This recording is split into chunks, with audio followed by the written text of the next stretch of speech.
Olá, bem-vindo a Mercados e Negócios. A economia do país vive um momento complicado. O PIB deve crescer menos que 1 ponto percentual. A dona de casa já sente no supermercado os efeitos da inflação. E a taxa de juros está muito alta. Para conversar com a gente sobre esses pontos da economia brasileira, está aqui o economista e consultor financeiro Jonair Pereira da Costa. Ele é professor de Economia e Finanças da Universidade Multivix. Professor, obrigado por sua presença aqui no Mercados e Negócios. É um prazer estar aqui e espero contribuir com vocês. Professor, a dona de casa já está sentindo a inflação ali, na ponta, no supermercado, a hora que mais dói e que ela mais reclama com o marido em casa. Por que a inflação nossa chegou a esse ponto se ela estava controlada até bem pouco tempo atrás e o governo diz que ela não é tão ruim assim, que já a curva já começou a cair e que as coisas devem entrar nos eixos nos próximos meses. Então há um problema entre o governo e alguns analistas. O governo está otimista e os analistas estão pessimistas. O senhor está em qual time, dos pessimistas ou dos otimistas? Na verdade, tanto o governo tem razão quando ele faz suas colocações sobre as taxas de inflação, e também os analistas têm um certo grau de razão. Ou seja, deixa eu explicitar. Primeiro, o governo, ele diz que a inflação está sob controle porque os efeitos da elevação da taxa de juros começam a dar sinal. O que aconteceu? O governo elevou taxa de juros para tentar controlar a inflação. Então, houve uma alta gradativa da taxa de juros para inibir o efeito inflação. E isso começa a dar resultado. A inflação está próxima ali do teto, ou seja, o governo tem um teto da inflação que é 6,5%, a meta é 4,5%, podendo girar a 2 pontos percentuais a mais e 2 pontos percentuais a menos. Então, ela está girando ali próximos dos 6,26%, é a previsão para esse ano. Então, a inflação está dentro do teto estipulado pelo próprio governo. Ou seja, o teto é 6,5%, teto máximo, piso 2,5%. Então, a meta é 4,5%, ele está dentro do teto. Porém, o governo controla essa inflação, os efeitos da taxa de juros ajudam a controlar essa inflação, mas a gente tem um outro problema, que vem a parte que é feita, que é a análise do mercado. Por que essa inflação está controlada? Porque o governo está controlando alguns preços, que são as tarifas. Então, a gente percebeu recentemente o governo controlando as tarifas de energia, não permitindo que as tarifas subissem. Também tem um caso sério, um problema que a gente tem, que é bastante explícito, que é a questão dos combustíveis. O governo está usando a Petrobras, controlando o preço dos combustíveis para não afetar a inflação. Lembrando que a inflação do governo, que é divulgada, que é o IPCA, que é o Índice de Preço do Consumidor Amplo, é o índice do governo. E esse índice de inflação, ele não é um índice que pega apenas o alimento. O cidadão comum, geralmente, o que ele faz? Ele discorda ou ele diz que o governo está mentindo. Por quê? Ele vai ao supermercado, ele vai no dia a dia, nas suas compras do dia a dia, e ele vê que os preços estão subindo. E ele vê os índices do governo, o índice de inflação do governo, que é o IPCA, e diz lá que está 6,26. Ele acha que tem uma contradição, tem um erro aí. Porém, é importante deixar claro para o consumidor que esse IPCA, ele não pega somente alimentos, ele pega outros itens, tipo vestuário, transporte, outras tarifas, então um leque de informações que fazem parte do IPCA. Dentro do IPCA tem um item alimento. Quando você pega o índice de preço dos alimentos, sim, aí você tem uma inflação alta. Já passou do teto há muito tempo. Já passou do teto há muito tempo, porque esse IPCA pega não só alimentos, pega outros itens. Por isso que às vezes o cidadão discorda, quando o governo divulga lá a inflação do IPCA, o cidadão não concorda com aquilo, porque no dia a dia ele está sentindo que os preços dos alimentos estão subindo. Porém, é importante ressaltar que não é só o IPCA, que é divulgado pelo governo, que é o índice oficial do governo, não é só alimentos. Mas, se você pega os preços dos alimentos, é um dos itens que mais tem afetado a inflação. E ele corresponde por 25% do IPCA. O senhor falou também da questão das tarifas, né, que é uma questão séria. A Petrobras está com os preços, gasolina está com os preços todos seguros por conta da inflação. Sim. E o setor elétrico, que agora teve um aumento aí há pouco tempo, mas que vem mais aumentos por aí.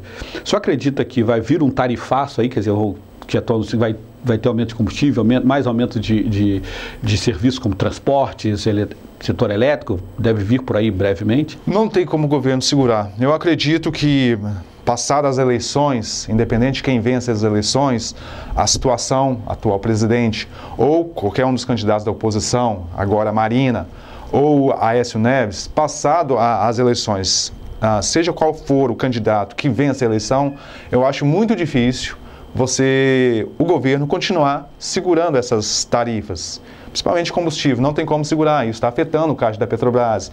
O setor de energia não tem como segurar. Então, o governo, atualmente ele faz o quê? Para controlar a inflação, ele está controlando as tarifas, para ter uma inflação mais baixa. Então, passado, eu acredito, a minha opinião como analista, que passado o período eleitoral, independente de qual partido, qual governo, qual candidato venha vencer as eleições, é bem provável que no futuro bem próximo a gente tenha uma elevação dos preços. É impossível segurar. O senhor está falando assim, o governo segurou os preços para segurar a inflação. Aí agora vai ter que liberar os preços. Isso significa que a inflação vai aumentar? Eu acredito que sim. Você liberando as tarifas, principalmente combustível, as tarifas de energia, outras tarifas que o governo segura, eu acredito que vai ter uma pressão sim sobre a inflação. E a gente tem um problema. Para você segurar a inflação, o governo usa um mecanismo bastante interessante, que tem um efeito imediato sobre a inflação, que é elevar a taxa de juros. Ou seja, você quer controlar a inflação, você eleva a taxa de juros. Só que quando você eleva a taxa de juros, você acaba inibindo o crescimento do país. A gente entra num problema. Controla, por um lado, a inflação, do outro lado, você acaba inibindo o crescimento do país. Então, é um problema que o governo tem e, provavelmente, independente do candidato que vence a eleição, ele vai ter um problema pela frente, que não dá, fica quase impossível você segurar os preços, continuar segurando esses preços. E mascarar essa inflação. Essa inflação deveria estar muito maior do que a atual se o governo não estivesse segurando esses preços. Quer dizer, o governo solta os preços, aí o governo gera uma inflação maior. Essa inflação maior afeta o crescimento do país e alguns analistas dizem que nós já estamos em recessão. Agora já estamos em recessão. Quer dizer, com isso aí nós vamos entrar numa recessão maior ainda. O senhor concorda que nós estamos em recessão ou ainda não estamos? Sim, na segunda-feira, dia 18 de agosto, saiu o boletim do Banco Central, que é o boletim Focus do Banco Central, no qual foi divulgados os dados da nossa economia, do crescimento do PIB. Ou seja, os resultados mostram que no primeiro semestre, ou seja, os 2 primeiros trimestres de 2014, tivemos um crescimento negativo de 1,2. Ou seja, em economia, quando a gente tem 2 trimestres de crescimento negativo, a gente chama tecnicamente que a economia entrou em recessão. Eu estou falando do primeiro semestre. Acredita-se que a economia agora, em 2014, as estimativas do próprio Boletim Focus do Banco Central é que nosso crescimento em 2014, quando você pega o ano de 2014, comparado com o ano anterior, 2013, a gente vai ter um crescimento pífio de 0,79, podendo ser ainda menor. E isso é ruim para a nossa economia, isso não é bom. Então, teremos um crescimento muito pequeno e, pior ainda, teremos estimativa que o ano que vem teremos um crescimento muito pequeno também. Quer dizer, então nós temos um quadro de recessão com perspectiva de crescimentos pequenos. Isso significa o que do ponto de vista do cidadão e do trabalhador? Desemprego? O que significa isso do dia a dia das pessoas? Para que as pessoas possam entender, o PIB ele mensura o quê? O crescimento de uma economia. Ou seja, você quer mensurar o tamanho de uma economia, o crescimento de uma economia, você vai olhar para o PIB, que é o Produto Interno Bruto. Para o cidadão comum, um PIB crescendo menos ou um PIB negativo, com taxas baixas de crescimento, significa o quê? Menos consumo, problema na renda do consumidor. Isso pode afetar o consumo, vai afetar o investimento. Isso afeta, direto ou indiretamente, o dia a dia do trabalhador, do consumidor. E a gente, no momento, tem uma taxa de emprego bastante baixa, girando próximo de 6% de taxa de desemprego, que a gente chama de economia de pleno emprego. Nossa economia tem um fator bastante interessante, que é a empregabilidade ainda está alta. Só não sabemos o quanto isso vai perdurar. Ou seja, se o país continuar crescendo a taxas baixas ou até negativo, se essa taxa de desemprego vai continuar ainda baixa. No atual momento, ainda temos a taxa de desemprego muito baixa, mas para o futuro, o país continuar crescendo pouco, se isso não começa a afetar a empregabilidade. Por quê? PIB baixo é o quê? O investidor, o empresário, deixando de fazer a expansão, deixando de investir na empresa, gerando menos postos de trabalho. Então esse crescimento do PIB, direto ou indiretamente, acaba afetando o cidadão comum no seu dia a dia. Professor, vou pedir licença ao senhor para fazer um breve intervalo, daqui a pouco a gente volta. Daqui a pouco a gente volta com Mercados e Negócios, traduzindo o economês para o português.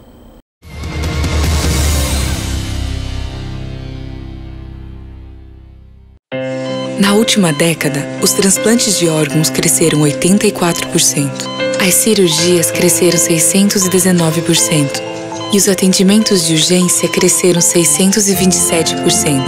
As doações de sangue precisam acompanhar esse crescimento para atender a milhares de pessoas que dependem da sua solidariedade. Esse gesto está em suas mãos. Seja para quem for, seja um doador. Procure um Hemocentro mais próximo. O sonho do Robson era ser engenheiro. Desde pequeno ele gostava de prédios, pontes, brincava de construir com tudo que via. Um dia, aconteceu. Ele conseguiu. Todo jovem tem direito de construir seu futuro. Mas o Brasil perde mais de 25 mil jovens por ano, vítimas da violência, a maioria negros. Vamos mudar essa realidade. A história de um grande país se faz com sua juventude viva.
Nós estamos de volta com Mercados e Negócios, que hoje entrevista o professor Jonair Pereira da Costa, professor de Economia e Finanças da Multivix.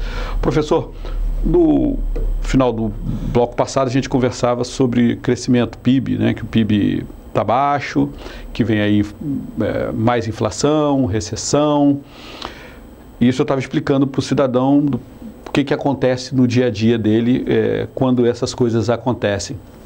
O senhor estava falando que a empregabilidade no país ainda é alta.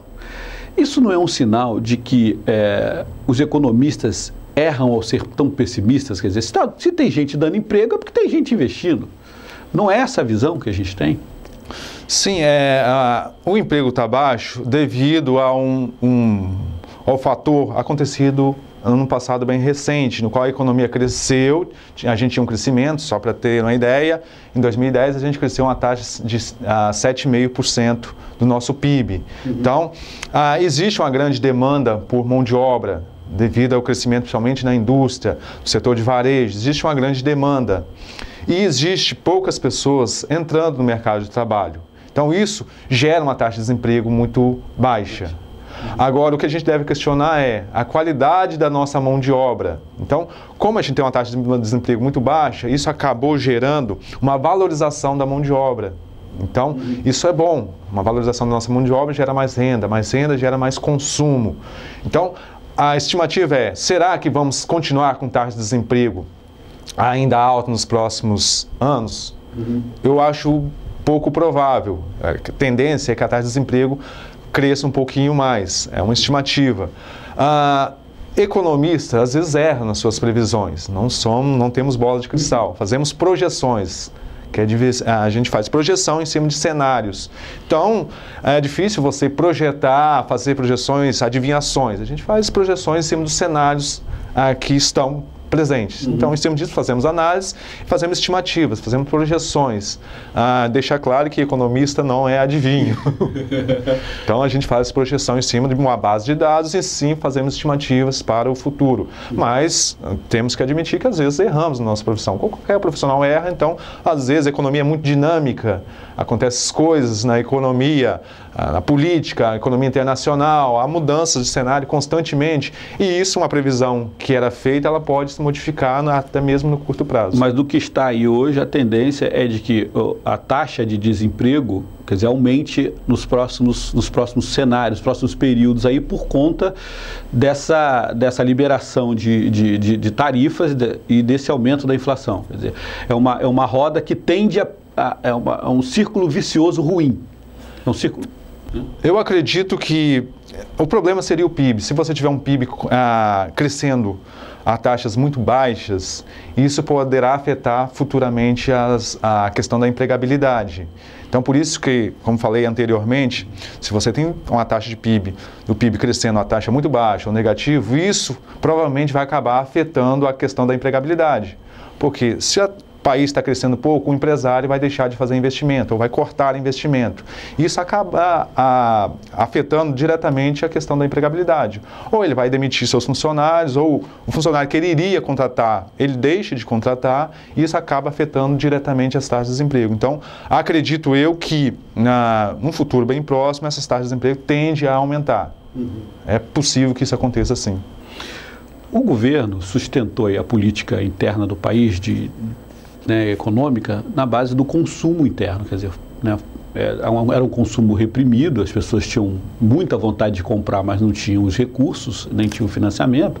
Houve melhora dos salários, houve melhora das taxas de financiamento, redução de impostos na área dos automóveis, uma série de incentivos que o governo deu. Isso gerou um consumo forte que segurou a economia do país durante um bom tempo.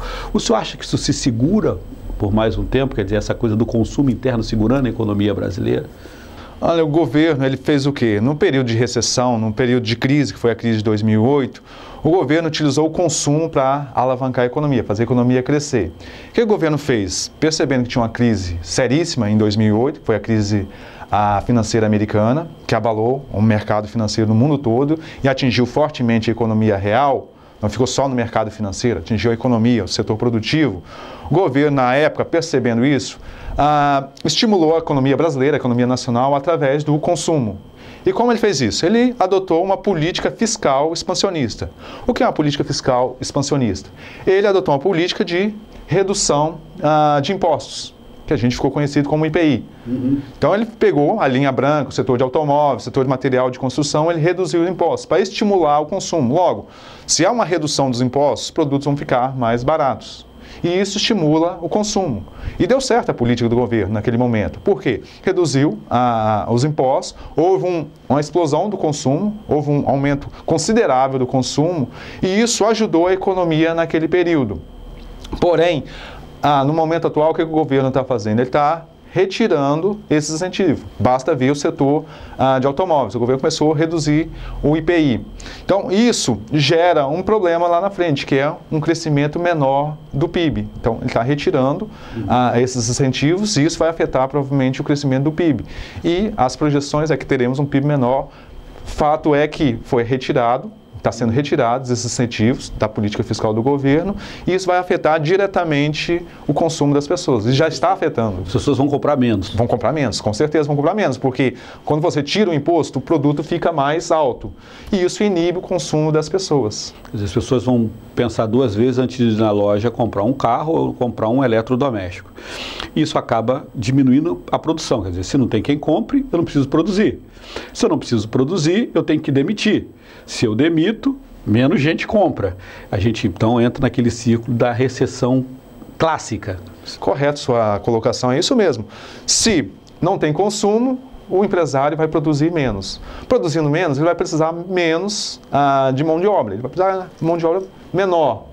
Logo, se as pessoas não estão trabalhando, estão desempregadas, elas não têm renda. Se não têm renda, elas não vão consumir.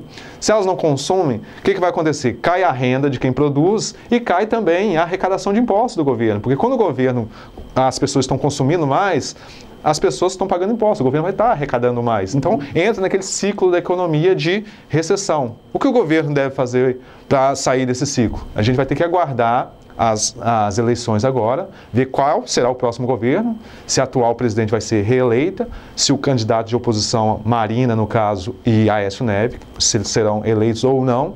A partir daí a gente vai ver qual vai ser a medida que o governo vai tomar. O atual governo ou a oposição, caso seja eleito, quais serão as medidas para fazer com que essa economia cresça. Mas de qualquer maneira, não será uma das medidas tomadas anteriormente. Tem que ser uma nova medida, tem que ser alguma coisa, tem que ser uma novidade. Eu acho meio difícil novidade nesse ambiente da economia. Você tem que respeitar as teorias econômicas, então não dá para fazer mágica. Então, a economia, as coisas estão tudo muito atreladas. Ou seja, o governo ele reduziu a taxa de juros, que é a nossa taxa Selic, que também contribuiu para o consumo. O crédito ficou mais barato. Porém, isso gerou inflação.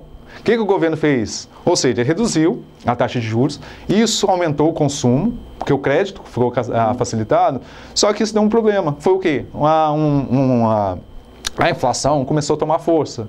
O que o governo fez para inibir o crescimento da inflação? Eleva a taxa de juros, que é a nossa taxa Selic. Ou seja, em economia, quando você toma uma decisão, você causa um outro efeito. É aquele efeito teia de aranha, né? Você mexe aqui, mexe em toda a teia de aranha. Qualquer fio que você toque... Então, dentro das possibilidades, o governo tem que tomar a melhor medida possível. O que o senhor acha que, dentro desse quadro, seria uma medida razoável para a gente começar a voltar aos eixos? Eu acho que a questão da taxa de juros é importante, você manter uma taxa de juros para controlar a inflação nesse primeiro momento, porque a inflação acaba atingindo todas as pessoas, todos os consumidores, principalmente aquelas pessoas de menor renda, são mais afetadas fortemente pela inflação. Acho que no curto prazo o governo vai continuar mantendo uma taxa de juros altos para controlar essa inflação. De longo prazo, o governo tem que tomar algumas medidas importantes, que eu acho bastante complexa. E volta e meia você ouve esse debate, que são debates importantes para o crescimento do país, mas não um crescimento de curto prazo, pensando mais no longo prazo, que não seja um programa apenas de um governo, que seja um programa para o país, de Estado, que é o quê? Uma reforma tributária, que é urgente e não sai do papel, uma reforma previdenciária, que também é uma coisa urgente, não sai do papel, uma reforma trabalhista, nossas leis trabalhistas não se adequam ao momento atual da nossa economia. Então são reformas que fariam com que o país crescesse, não somente esse que a gente chama de voo de galinha. Cresce um ano, no outro cai, cresce um pouquinho mais no ano, no outro. Então a gente, para ter um crescimento sustentável do nosso PIB, a gente precisaria urgentemente fazer essas reformas. E é uma reforma que independe de partido político, de quem está no poder. Será um projeto para o país. Então, reforma trabalhista, reforma previdenciária, tudo isso seria importantíssimo para que você fizesse com que o país pudesse crescer de forma sustentável ao longo dos anos. Você acha que vocês vão fazer isso? Eu acho que deveria ser feito, mas eu acho muito difícil, porque de vez em quando aparece nos debates, vê na mídia, pessoas comentando, até políticos, governos comentando que temos que fazer a reforma, mas às vezes a gente ouve isso há quantos anos? São anos e anos ouvindo que tem que fazer uma reforma previdenciária, tem que fazer uma reforma trabalhista, e isso não acontece. E por que não acontece? Eu acho que falta interesse dos nossos representantes de fazer essa reforma. Então, é uma pauta que deveria estar no nosso Congresso, nossos representantes deveriam fazer essas reformas, mas acabam mudando o foco para outras questões menos importantes. O país tem uma questão, tem uma pauta importante a ser debatida, a ser pensada para o futuro, porém isso está ficando em segundo plano. E acaba acontecendo o quê? O governo tomando medidas de curto prazo para resolver o problema ali de curto prazo, ou seja, eleva a taxa de juros, controla a inflação baixa um pouco, o governo abaixa a taxa de juros, mas isso são medidas de curto prazo. Então, enquanto a gente ficar nesse ciclo, eu não vejo perspectiva de você ter um crescimento sustentável ao longo do tempo. Professor, eu queria agradecer aqui a sua presença no Mercados e Negócios, convidá-lo para voltar outras vezes para a gente debater outros pontos da economia. É sempre importante a gente levar para as pessoas, quer dizer, a opinião de quem lida, vê os números todo dia. A gente só vai no mercado, compra e sente a inflação. Mas é preciso que as pessoas entendam que qualquer decisão que é tomada no andar de cima afeta o andar de baixo, né? Como diz o Hélio Gaspar e o pessoal do Globo, né? Eu agradeço aqui a participação e me coloco à disposição para esse debate. Eu acho importante esses debates, você mostrar para as pessoas a importância da economia e pautas importantes do dia a dia que deve ser levado ao conhecimento de todos. Eu agradeço a vocês. Muito obrigado por sua participação. Obrigado por assistir Mercados e Negócios, traduzindo o economês para o português. A gente volta na próxima semana com mais uma entrevista dentro do debate do momento atual da economia brasileira. Obrigado por sua presença, por sua audiência e até a próxima semana.